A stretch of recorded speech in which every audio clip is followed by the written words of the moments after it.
Hey everyone, this is David J. CPA. This video is for entertainment purposes only. Today we're going to be going over the different pros and cons of a traditional IRA versus a Roth IRA. Which one should you be investing in, and which one would help you get on a better path to financial freedom later on down the road in your life, and which one can help you today get there in the future. But if you have not already, please hit that subscribe button, hit the bell icon, hit notifications, and hit all. That way you can stay up to date on every video that gets uploaded to this channel, and to get you one step closer to becoming financially free. So let's get into this today.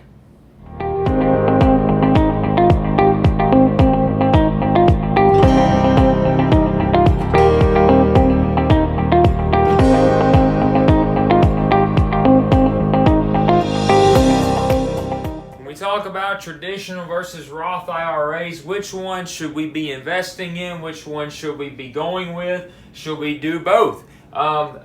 First, before we dive into this little history lesson, the traditional IRA came out first 1974, and the Roth IRA came out a little bit later, 1997. It is deemed as the traditional IRA's older cousin. So that's a little bit of humor for you this evening. But traditional and Roth IRAs, what are they? We're going to go over a couple things here today. I might jump around the board here just so you can read all of this. I tried to make it as legible as possible, but it is a lot of information, so let's dive into it. Traditional versus Roth IRA. First thing, contribution limits. Now what can we contribute a year to our IRAs? Well, this changes from time to time. The most current contribution limits right now is $6,000 per year. If you are over the age of 50, it is an extra $1,000 a year, so it jumps up to $7,000 per year. That is the same for both traditional and Roth IRAs. That is the max you can contribute per year to these retirement accounts. Now, there are some income limitations to a Roth IRA. There isn't any for a traditional. Anyone who has earned income can contribute to a traditional IRA. Now, if you're going to go the Roth IRA route, if you are filing as a single individual, you just have to have a modified adjusted gross income, that's MAGI, of less than $140,000 a year. If you are filing as married, whether it be married filing jointly or married filing separately, your modified AGI must be less than $208,000 per year. If you meet those thresholds, you can contribute to a Roth IRA. Now, withdrawals. When we talk about withdrawals, what are we going to be talking about? Now, traditional IRAs have mandatory withdrawals at a certain age. Roths do not. With a traditional IRA, you must begin taking taxable withdrawals once you reach the age of 72. You do not have an option. You must start taking those withdrawals out and paying taxes on that income through a traditional IRA. With a Roth IRA, you do not have to take a withdrawal at any age. You do not even have to take a withdrawal period in your lifetime. You can actually transfer this account at your death. This is a very good wealth transfer tool. A lot of wealthy individuals want to give wealth to their descendants, and they do this through a Roth IRA. One of the routes that they take is a Roth IRA, because you are not required to take any mandatory withdrawals. So if you want to do that, that is something to look into for sure. Now, withdrawal rules. What is the rules for taking a withdrawal? Now, there is no penalty for the traditional IRA if you start taking withdrawals from this IRA account after you reach the age of 59 and a half. Now, if you start to liquidate your IRA before that age, you must pay a 10% early withdrawal penalty on every withdrawal that you make. Now, if you go the Roth IRA route, you can take a withdrawal anytime, tax-free and penalty-free. That is a good benefit of a Roth IRA. Now, speaking of benefits, what are some other ones? Well, for both of these IRA accounts, you can withdraw up to $10,000 early and not pay the 10% early withdrawal fee for certain things. If you are permanently disabled, if you are a first-time home buyer, if you need 10 grand to help cover your closing costs, to help cover home buying expenses, this is a great idea. If you have over $10,000 in an IRA account, you can withdraw that to buy your first home completely penalty-free. That is a good benefit of these two accounts.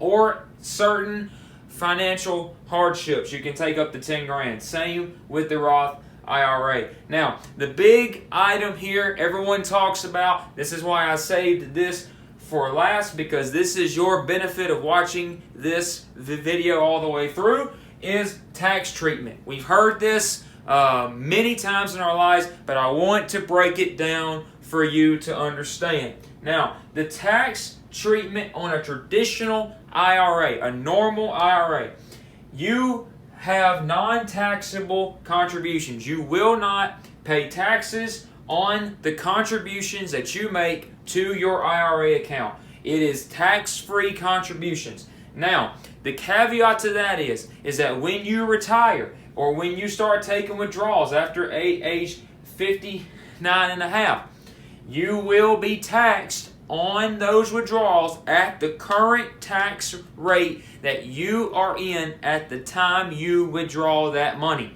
I'll say it again.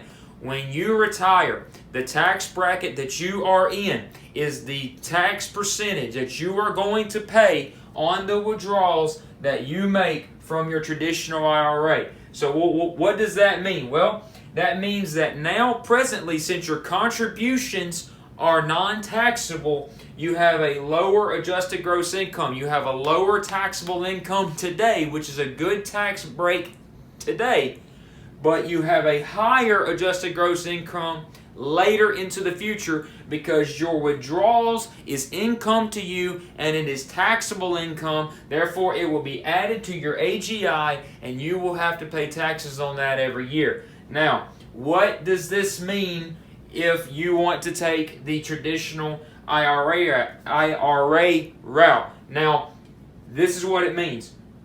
If you are expecting to be in a higher tax bracket in the future than you are right now, if you are expected to get raises on your job, if you are expected to be promoted, if you're expecting your business to grow, is this a good IRA route for you? Well, if you're going to make more in the future, you want the lower tax bracket in the future. So you would not want to go the traditional IRA route, because if you're at a higher tax bracket in the future, plus you're paying taxes on your withdrawals, that's going to increase your AGI even more, and you are going to be paying higher taxes in the future. This is not a good route for you to go tax-wise. Now, if you are expecting your tax bracket to drop in the future, if you're expecting to make less money as you get closer to retirement, this is a great route, because today you're in the higher tax bracket. You want the tax breaks today. And then you want the taxable income in the future when you're at a lower tax bracket. Now, that's a traditional IRA. Roth IRA, the inverse happens, okay? Your contributions today will be taxable. You're going to be paying taxes on the contributions you make to your Roth IRA. Now, in the future, when you retire, those withdrawals become non-taxable. They are non-taxable withdrawals. They do not get added to your AGI. You do not have to pay taxes on them again in the future, because those have already been paid through your contributions. Now, what does that mean? That means that today you have a higher AGI now. You will be paying taxes on contributions. Your AGI will go up today. But in the future, later, when you make withdrawals, that does not get added to your taxable income. Therefore, your AGI is lower in the future. What does that mean? If you are expected to make more money as you go on in your career and make higher amounts of income, You want to make sure that your AGI at retirement is as low as it can be because you're going to be in a higher tax bracket. That makes the Roth look a lot better to you. Now, if you're expecting a lower income than you in the future, then you really don't want to go this route, because now, while your income is high, you don't want to have a higher AGI now through your taxable contributions. So that's what I wanted to go over with you this evening. The difference between a traditional and a Roth IRA. There are benefits to both. There are tax treatments to both. It is very important that you know which one that you should go into. It really depends on your AGI today versus what you're expecting your AGI to be in the future. So that's what I have for you this evening. And like I always say, let's get out there and become financially free.